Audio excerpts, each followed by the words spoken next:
Saya cerita sedikit tentang ibadatu hadil ummah. Nanti saya bacakan teksnya. Di antara kebaikan umat ini adalah jalan-jalan itu termasuk ibadah. Makanya sering ada ayat fasiru fil ardi. Jadi supaya sering jalan-jalan. Jadi ini sudah jalan-jalan masih nyari apa? Nafkah. Kadang-kadang ya dapat macam-macam. Yang soleh ya dapat ibadah, yang enggak soleh ya dapat macam-macam. Tapi saya cerita yang soleh lah, yang enggak soleh itu enggak boleh dibicarakan itu ya. Rahasia. Saya ini lama di Jogja, ya tahulah kelakuannya orang-orang yang baik maupun yang setengah baik sampai. Ya semoga yang baik dilipat gandakan pahalanya, yang enggak baik diampuni. Tapi saya cerita sedikit. Di fikih kita, di kajian-kajian fikih kita memang ada istilah ini harus didengar karena ini ngaji dan sama status kita sama. Al-wasiyah ila ta'ah ya ta'ah, terus al-wasilah ilal maksiyah ya maksiyah. Jadi kalau kita jadi perangkat taat ya ibadah, kalau jadi perangkat maksiat juga maksiat. Sehingga di ilmu medis maupun di jasa online atau ojek atau apa, misalnya pertanyaannya, kita pekerja paket profesional, boleh ndak ngantarkan paket narkoba? Ya jawabannya tentu ndak boleh, karena bukan masalah pekerjaannya, tapi yang diantar adalah sesuatu yang haram. Begitu juga, boleh nggak ketika ada lelaki hidung belang tanya tempat mesum? Kalau kamu nunjukkan berarti kan ikut berkontribusi. Ya kamu bisa meneruskan gimana hukumnya mengantar gitu misalnya. Nah, kiai juga sama sebetulnya. Kiai juga bisa dimanfaatkan orang yang macam-macam untuk kekuatan yang macam-macam. Jadi hukum ini sama, kamu tidak usah tersinggung misalnya. Kalau di fikih biasanya disebutkan menjual pedang pada begal juga enggak boleh karena digunakan yang tidak baik. Begitu juga misalnya apapun profesionalitas kita, misalnya paket, kita nganter ke paket yang apa? Paket ganja misalnya. Fikih ini harus kamu ketahui dulu sehingga hukum turunannya, ingat Allah misalnya, ini bisa kena. Kita tidak boleh ingat Allah dalam keadaan maksiat yang enggak diridani Allah. Karena mau tidak mau fikih ini hukum dasar. Sholat pun bisa kena semprit. Misalnya kita sholat karena tugas, bukan karena lillahi ta'ala. Makanya dulu itu ada guyonan Mas Wahyu itu. Ada imam dari masjid besar di negara sebelah. Tidak perlu saya sebutkan negaranya. Itu cerita, imamnya itu digaji 100 juta per bulan. Datang ke Surabaya gitu. Muadzinnya itu digaji 75 juta. Keren. Terus ngerti imam di Indonesia naik ontel, sudah watuk naik ontel, nggak ada yang gaji, musolanya jelek, terus ada jepit, ada dia kerasan di musola karena sering dimaki-maki istrinya, sudah. Jadi itikafnya itu ya sambil menghindar, itu bukan. Makanya banyak masjid Indonesia itu banyak yang itikaf, karena di rumah ada betah, sudah diomelin, nggak ada AC-nya. Sekarang masjid banyak AC-nya kan. Kamar mandinya juga gitu, di rumah sama di masjid bagus. Di masjid. Makanya pengurus masjid yang daerah-daerah sini sering cerita ke kita. Kudune ngising ning omah Gus mlayune moro masjid karena itu cerita. Indonesia itu negara yang enggak bener katanya. Imam dan muadzin tidak digaji. Terus dia cerita-cerita kebaikan negaranya dan buruknya negara kita. Lama-lama kiai itu mangkel. Kiai Indonesia itu kan cerdas-cerdas, meskipun jarang yang kaya tapi cerdas-cerdas. Dia muji negara. Lama kalahnya itu dibeginiin sama Kiai Indonesia. Makanya kamu sholat terus ya, takut potong gaji.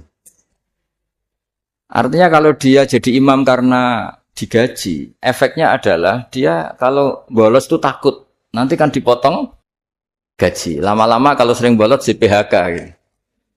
Artinya luar biasa Indonesia, imam itu tidak ada yang gaji tapi semuanya sholat istiqomah. Berarti kita ini top, datang ke masjid jadi imam tanpa ada yang gaji. Top mana? Top Indonesia. Semenjak itu si imam ini tidak pernah cerita kebaikan negaranya karena gaji imam. Indonesia dalam bernegara selalu begitu.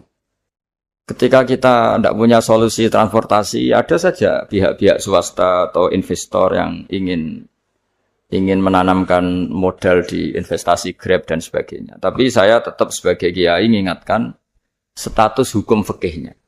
Kenapa saya harus cerita itu? Karena fikih ini harus selesai dulu. Saya ulang lagi, fikih ini harus selesai dulu. Misalnya nganterin orang yang mau transaksi narkoba atau transaksi maksiat, atau tapi yang yakin. Kalau tidak yakin memang tidak haram. Tapi kalau yakin itu memang kamu tahu benar-benar iyalah kira-kira gitu. Supaya taat itu ada di semua kehidupan. Sehingga nanti Indonesia kalau semuanya begini kan, yang cari sarana maksiat itu bahkan sekedar transportasi aja susah karena semuanya tidak mau misalnya. Paket juga gitu, yang mau ngedarkan narkoba kesulitan karena semua yang jasa paket tidak mau gitu. Begitu seterusnya, sehingga negara ini kita bantu bahwa awal ketidakbaikan di semua negara itu pasti karena maksiat. Maksiat itu mengganggu. Orang geger sama istri ya karena maksiat. Terus banyak kecelakaan itu rata-rata kata Pak Polisi juga karena maksiat. Jadi orang overdosis atau dalam keadaan mabuk nyupir. Terbesar kecelakaan itu jarang karena ngantuk. Terbesar masih karena pengaruh apa? Narkoba. Pembunuhan juga sama. Orang Indonesia itu mudah sekali memaafkan temannya, tetangganya. Tapi kalau sudah efek dari narkoba, bunuh itu jadi mudah itu. Jadi, nah, Anda juga harus fair, jangan. Tapi yang penting saya profesional nganter, gitu. Nggak mau tahu dia latar. Meskipun kita tidak boleh neliti orang ya, nggak boleh tajasus, nggak boleh neliti ini. Tapi yang jelas kamu tahu, yang jelas kamu tahu ya harus dihindari karena memang di semua profesi pekerjaan tuh utamanya kata Rasulullah SAW itu memperhatikan halal haramnya. Tapi ya saya ulang lagi tidak boleh sok suci, tidak boleh tajasus, tidak boleh neliti orang lain. Tapi kalau yang jelas-jelas untuk maksiat maka harus kita hindari. Termasuk masjid sekalipun. Dulu zaman Nabi itu ada masjid namanya Masjid Diror. Untuk memecah konsentrasi sahabat. Sahabat itu begitu mencintai Nabi, mencintai Rasulullah. Ada orang kafir pinter, orang munafik pinter. Ini Muhammad harus ditandingi. Cara nandingi Muhammad jangan pakai dangdutan, jangan pakai bar, tapi pakai masjid. Karena ini suasananya kesannya bagus. Dibikin masjid tandingan supaya orang tidak ke Muhammad semua, tapi ke masjid ini. Ini pikirannya orang munafik. Artinya jangan kira terus masjid bebas hukum, ya enggak juga. Masjid juga bisa kena semprit karena ini mendirikannya untuk bikin apa? Tandingan, untuk bikin masjid diror kalau istilahnya Quran masjid diror. Semua sarana kebaikan juga gitu. Yayasan yatim piatu juga kena hukum, pondok juga kena hukum, semuanya kena hukum. Ada orang ingin jadi kiai padahal tidak pernah ngaji, terus bikin pondok. Akhirnya dia dipanggil Pak Yai, anaknya dipanggil Gus padahal najis saja tidak tahu. Itu kan kasihan umat, akhirnya ada penyelewengan. Jadi semuanya kena hukum. Jadi Anda jangan tersinggung ketika saya cerita fikih untuk para teman-teman yang di Grab karena memang semuanya kena hukum, bukan ya? Mesra dengan istri juga kena hukum. Orang terlalu mesra dengan istrinya pasti ibunya terlantar karena menuruti bojo ya nuruti ibuke gitu. Kalau nuruti ibuke istrinya yang terlantar. Yang loyal sama teman ya istrinya terlantar. Yang takut istri temannya terlantar. Jadi itu semuanya kena hukum. Tanpa terkecuali. Nah, saya cerita sedikit tentang sholat. Karena orang-orang Grab ini banyak yang sholat. Kemudian harus cepat-cepat. Dulu ketika sahabat punya imam yang lama sekali kalau sholat. Sehingga si sahabat yang satu, yang petani ini mufarokoh. Mufarokoh itu memisahkan diri kemudian imamnya diselip. Itu boleh memang dalam fikih. Kamu niat mufarokoh dulu. Mufarokoh itu niat bahwa kamu memutus hubungan dengan imam. Kemudian meneruskan sholat sendiri. Singkat cerita dua orang ini berdebat, Mu'ad sama Ar-Ra'i yang penggembala ini. Kamu munafik, sholat kok meninggalkan imam. Terus yang satu bilang kamu keterlaluan, sholatnya lama sekali. Singkat cerita dua orang ini lapor ke Rasulullah SAW. Uniknya Nabi itu membenarkan yang petani tadi. Kamu Mu'ad, jadi masalah. Agama ini tidak boleh jadi problem. Kalau kamu ngimami orang, jangan lama-lama. Di situ ada ibu-ibu yang ditunggui anaknya yang sedang menyusu, banyak petani yang nunggu macam-macam. Kayak pegawai POM ya ditunggu shift temannya, pegawai Indomaret juga gitu, apalagi Grab mungkin ditunggu penumpangnya macam-macam. Sehingga kebaikannya teman-teman yang kerja serabutan begini juga bergantung kebaikan imam tadi. Kalau sholat itu tidak boleh lama-lama. Apalagi wiridan, sholatnya aja nggak boleh lama-lama, apalagi wiridannya. Nah, kadang-kadang orang ngira kebaikan tuh nggak ada sempritnya, ada juga. Sholat tuh ya disemprit sama Nabi. Kalau terlalu lama juga disalahkan karena nanti agama ini menjadi apa? Problem, menjadi problematika.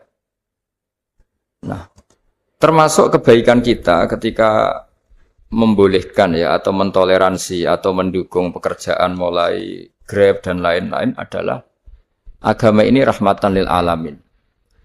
Dulu ada seorang sahabat tanya, ya Rasulullah, boleh enggak kita ngegeng di perapatan gitu? Kata Nabi, ya jangan kalau bisa. Tapi kita harus natahaddas. Artinya itu tempat kita jagungan di perapatan, di tempat-tempat umum lah, kira di halte, Terus kata Nabi, enggak apa-apa, tapi fa'atu thoriq haqqaha. Kamu harus memberikan hak jalan itu. Apa hak jalan itu? Satu, kamu amar ma'ruf, kalau bisa ya nahi mungkar. Kemudian bikin suasana orang lain ini menjadi aman. Nah ini yang catatan. Kalau hitung saja, yang ikut Grab itu berapa hari? Nah, ini tuh energi besar kalau di atas 100, berapa? 100 ribu. Hitung ya teman-teman di Grab, 100 ribu. 100 ribu ini kalau soleh semua, atau setengah soleh lah, kalau soleh banget keberatan ya soleh, setengah soleh. Itu ada, ini sudah saya pikir, ada kebaikan yang menyebar di seluruh Nusantara yang berjumlah 100 ribu. Ini luar biasa. Ada kecelakaan dia menolong pertama, ada pemerkosaan menolong pertama. Mungkin ada pencurian, ada apa. Maka kata Nabi, kamu kalau harus di jalan, itu kamu berkontribusi amar ma'ruf nahi mungkar. Saya sering ke Jogja, karena saya mulai 98 di Jogja. Ya sering di terminal malam-malam. Saya ketika kecil itu sering diceritain, orang nggak berani ke terminal ini, banyak preman, nggak boleh ke terminal ini karena banyak preman. Ya mulai dari Sumatera, Jawa, hampir seluruh Indonesia. Kalau jam sekian sampai sekian sudah nggak berani karena banyak apa? Preman. Itu uniknya, preman-preman itu selain dulu ditangani tentara dan polisi. Itu urusan negara ya kali itu, dan kita ngapresiasi. Itu hilangnya yang permanen itu bukan saja ditangani ABRI dan polisi, TNI dan polisi, tapi ditangani kultur. Banyak mulai orang soleh, santri dagangan di situ, ada ojek mangkal di situ, supir taksi mangkal di situ. Terus di sini orang-orang soleh yang menghalau ketika ada perempuan digoda atau perempuan dicopet atau apa. Terus lama-lama jadi kultur bahwa kebaikan ini dominan. Setelah kebaikan dominan ini otomatis menyingkir sedikit demi sedikit. Jadi selain negara ini harus melakukan sesuatu yang seharusnya, yaitu menjaga masyarakat dari kriminalitas, sebetulnya yang paling awet dan paling mudah dilakukan itu tadi, kebaikan harus menjadi kultur bersama. Sehingga kalau terminal kemudian ada mbak-mbak jilbaban yang dagang, terus pak-paknya soleh, ada musola yang hidup, ojeknya juga gitu, terus supir taksinya. Lalu kebaikan ini menjadi nilai bersama. Saking jadi nilai bersama, ibu-ibu yang takut atas dirinya, nggak ngojek kecuali Pak ini karena terkenal amanah, nggak naksi kecuali Pak ini karena terkenal amanah. Dan kita Indonesia itu ingin seperti itu, sehingga amanah ini menjadi nilai bersama dan otomatis menjadi keamanan bersama. Sorong Jawa itu tego nitipno anake karena dijamin aman, tego nitipkan istrinya juga karena dijamin aman. Nah kalau kebaikan ini juga menjadi satu nilai jual dan kita bisa mengawal secara serius, itu alhamdulillah betul. Lah dimulai dari mana? Satu, mental kita takwa. Kedua, sistem sosial, bahwa kita terkoneksi oleh indukan ya, juga terkoneksi oleh kepolisian. Maksudnya karena kita terdaftar, kalau ada anak hilang kan tinggal ini yang bawa wahyu. Nah, jadi saya mohon, semohon-mohonnya, kebaikan ini harus jadi nilai bersama. Setelah terminal itu banyak orang baik, otomatis yang ini tuh menyingkir. Akhirnya apa? Nanti yang bos-bosnya toko itu ya hanya nitipkan sama orang soleh. Yang mau nge-grab juga hanya titip sama yang soleh. Begitu seterusnya. Sehingga jadi siklus kebaikan yang bersama. Nah, ini yang dimaksud Quran wa tamiru bainakum bima'ruf. Iktimar itu namanya urusan bersama. Ya, saya ulang lagi ya. Jadi orang Arab kalau bilang iktimar itu urusan bersama. Sehingga bahasa Arabnya konferensi besar itu kalau di NU disebut apa? Muktamar. Muktamar itu menjadikan urusan publik dirembuk, itu namanya apa? Muktamar. Nah, di antara kebaikan yang diinginkan Islam itu wa tamiru bainakum bima'ruf.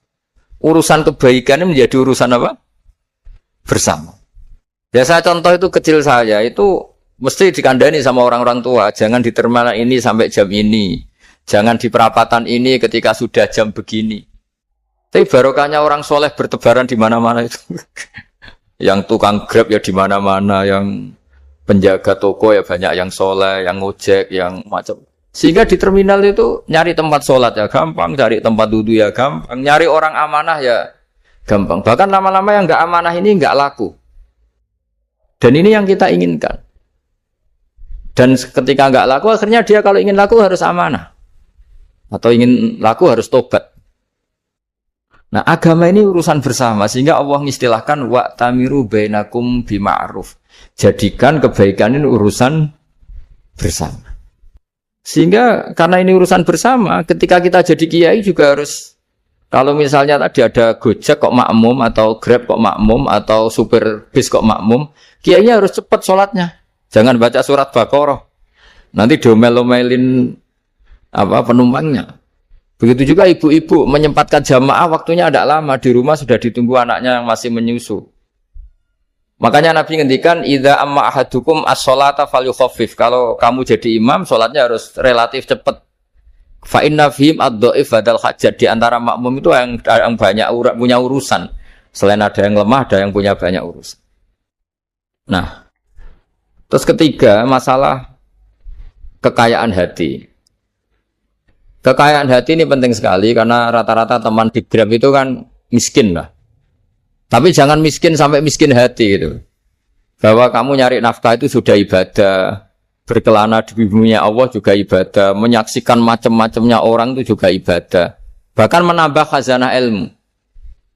Di antara warisan ilmu yang kita dapatkan dari Rasulullah SAW, misalnya kamu jalan-jalan, punya kaki dua, punya tangan dua. Gara-gara jalan-jalan sering ngerti orang yang buntung. Alhamdulillah meskipun saya hanya Grab, masih punya kaki. Terus ketemu orang buta ya gitu. Alhamdulillah ladzi afani mimma btalaka bih. Alhamdulillah saya terselamatkan dari seperti itu. Sehingga melihat orang maksiat juga gitu. Saya meskipun gini terselamatkan dari tempat maksiat, sehingga hidup itu tidak nelongso gitu. Ada nilai lebih yang kita punyai. Jadi di antara kebaikan Islam adalah orang disuruh ingat sisi nikmat.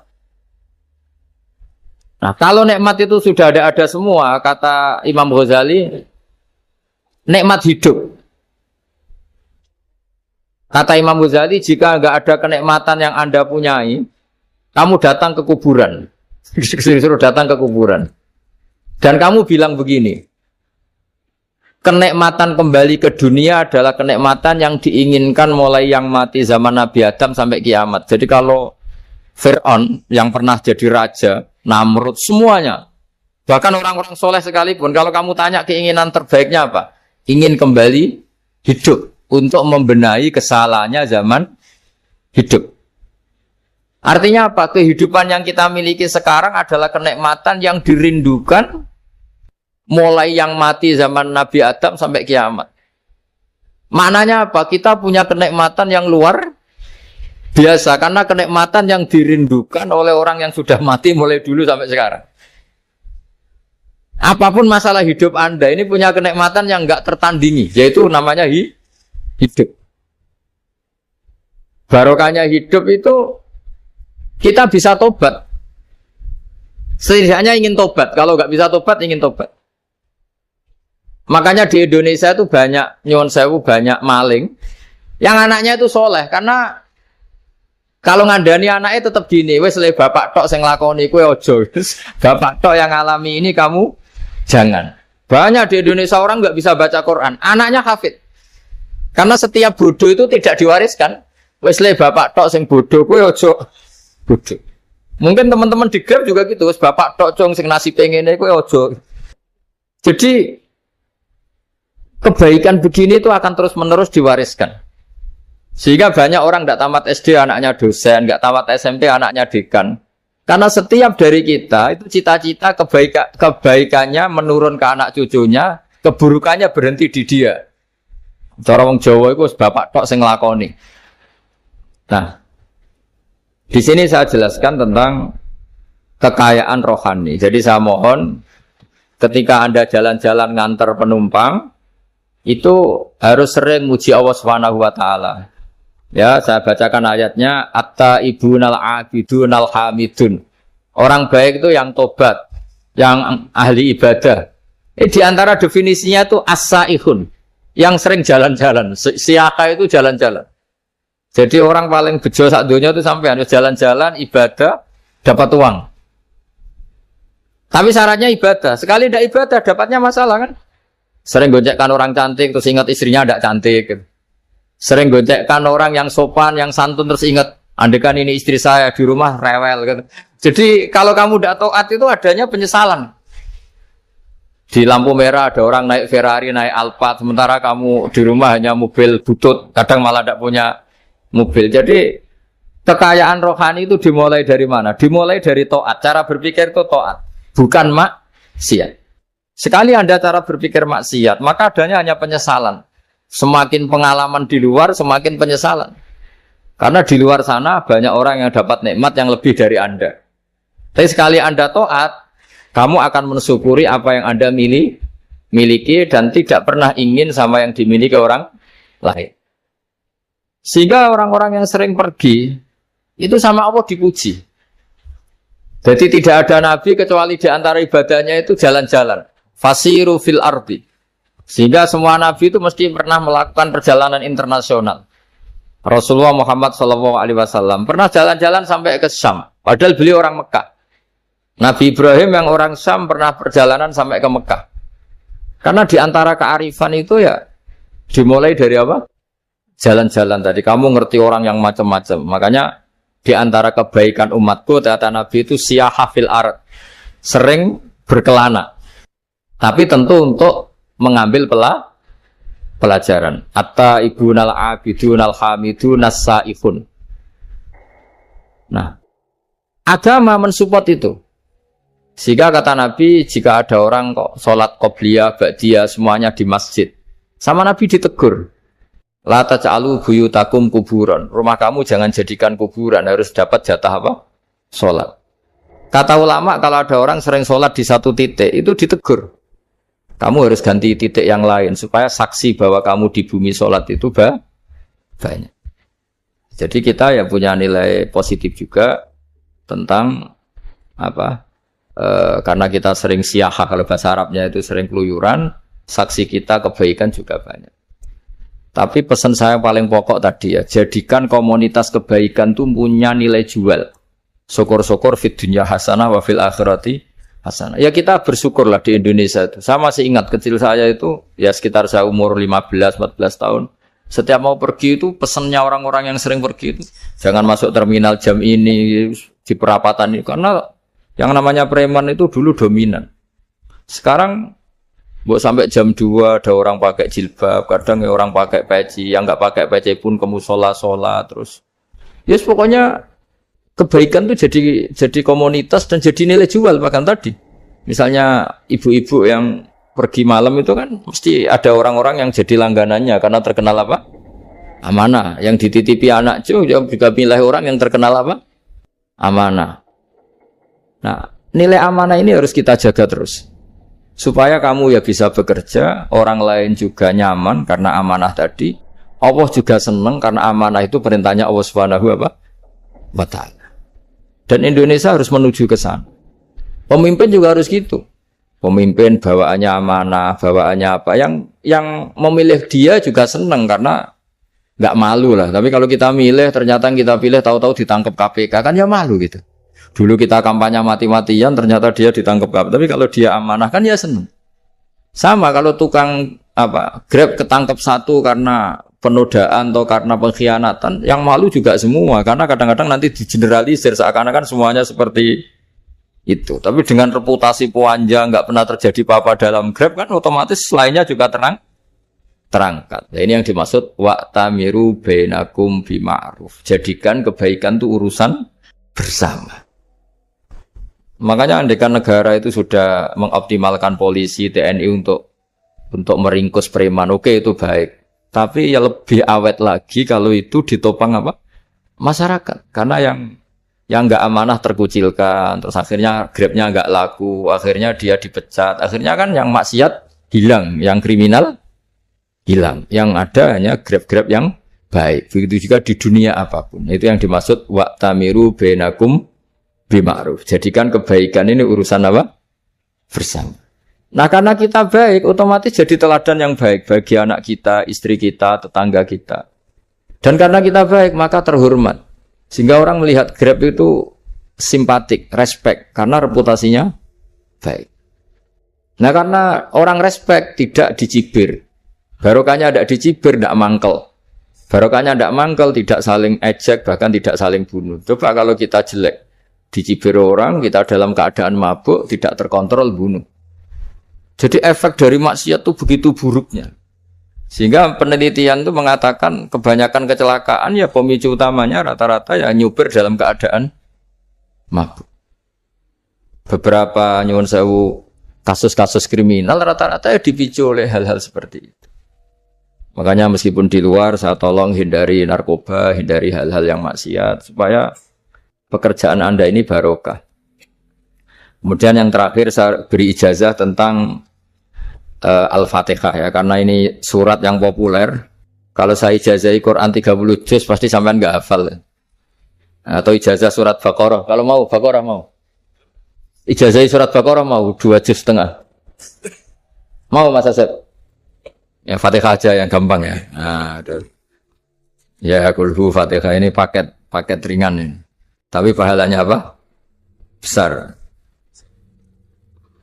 Ini beda ya, artinya selama ini mungkin Anda baca tapi monoton ya. Tapi ini saya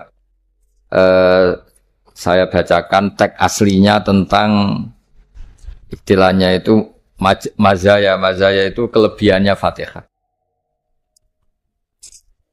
Saya baca Arabnya dulu, nanti ini terakhir ya, ijazah tadi kan saran-saran umum tentang sosial.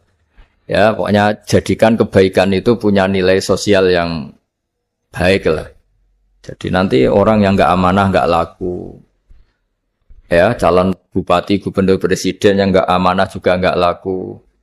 Begitu juga kiai yang tidak amanah juga nggak laku. Suami yang nggak amanah juga nggak laku. Istri yang nggak amanah juga. Sehingga kebaikan ini jadi nilai sosial yang dalam tanda kutip sudah keniscayaan ya. Yang diinginkan Allah itu seperti itu.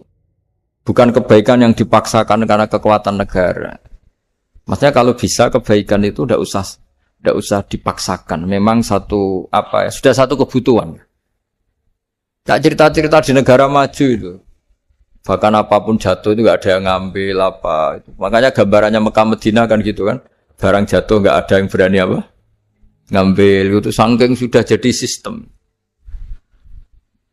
Nah, sehingga banyak negara di Eropa itu yang sampai nggak punya tentara, nggak punya polisi karena kebaikan sudah.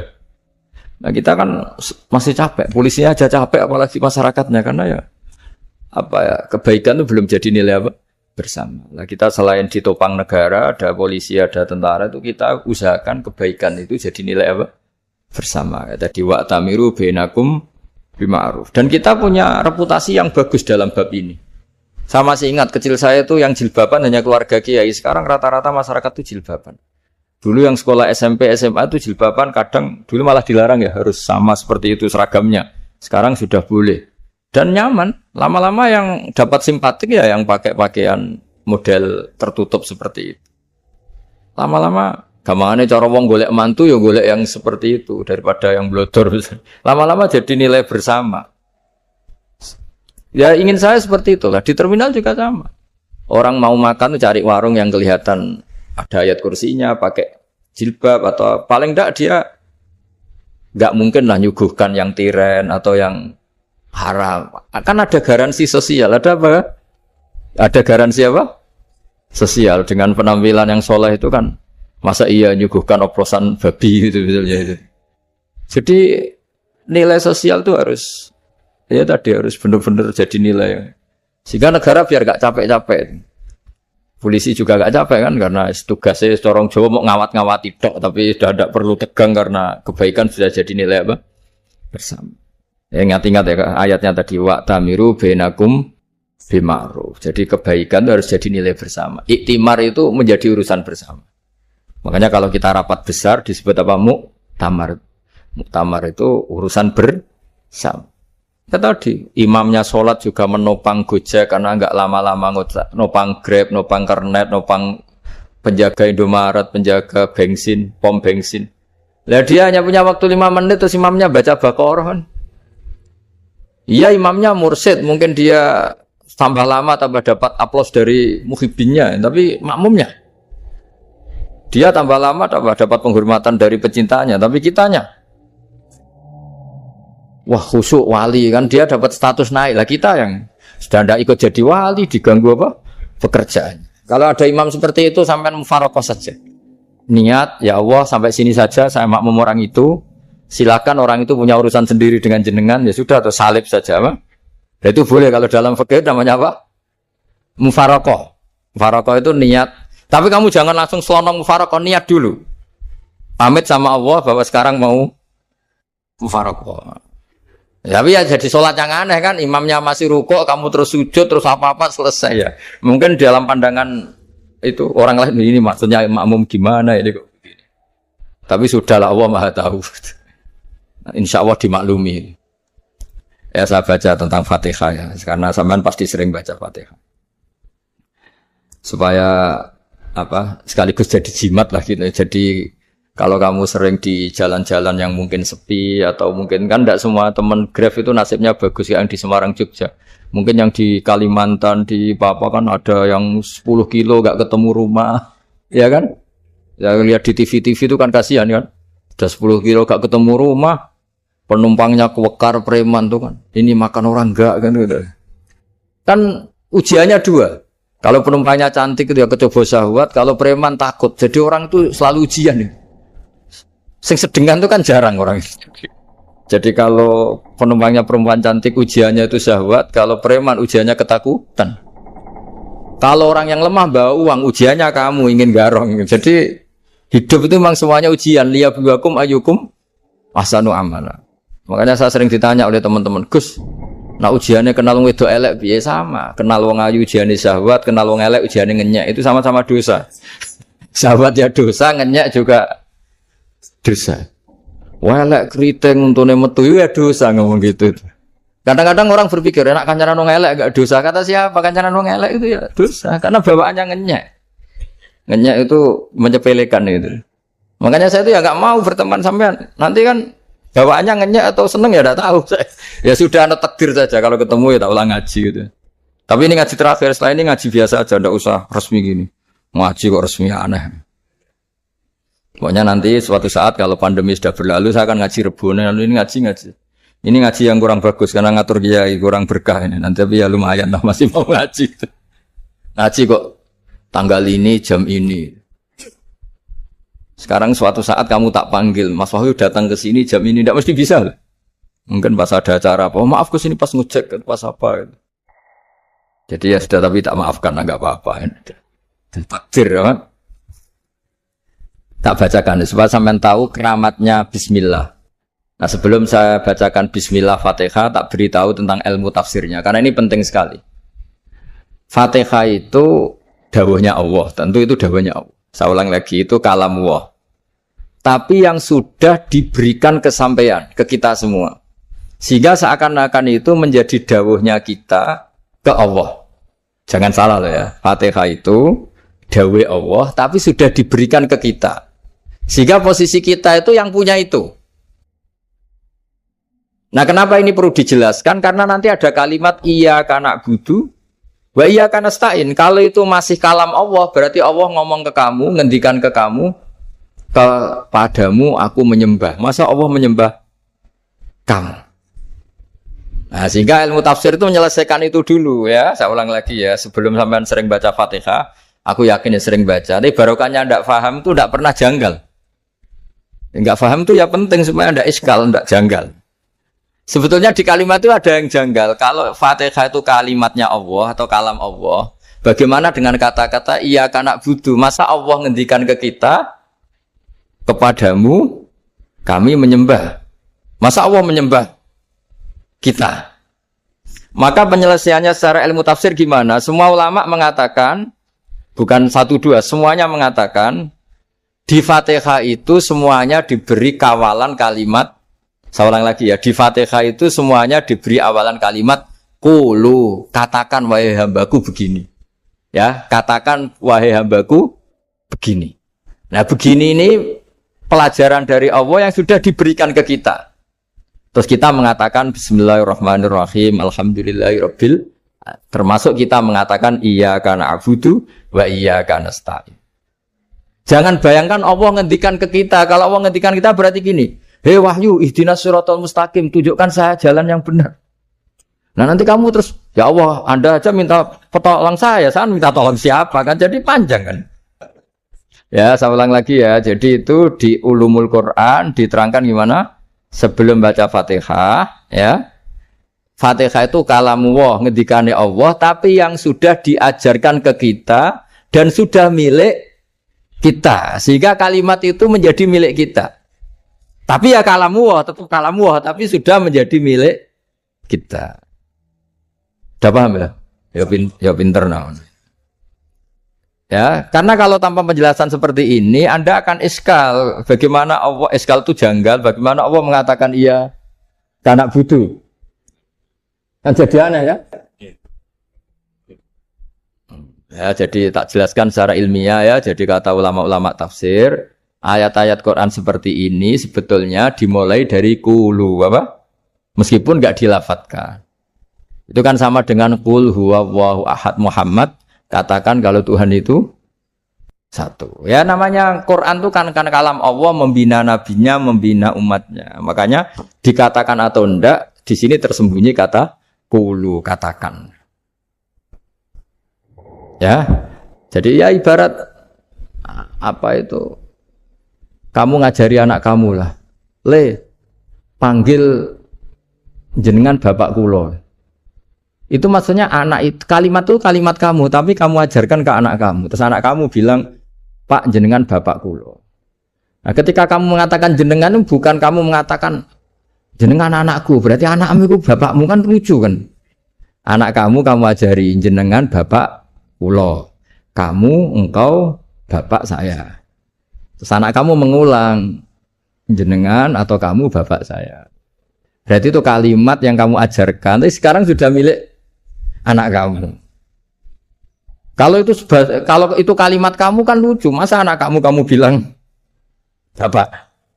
Nah itu seperti itu. Jadi ulama memberi solusi atau jawaban iyyaka na'budu wa iya, itu sebelumnya ada kata-kata qulu, katakan wahai hambaku, hubungan kamu dengan saya adalah katakan iyyaka na'budu wa iyyaka nasta'in. Terus hubungan kamu dengan saya katakan juga dalam doamu ihdinas siratal mustaqim. Jelas ya, jadi itu kalam Allah yang sudah milik kita karena diajarkan Allah untuk kita.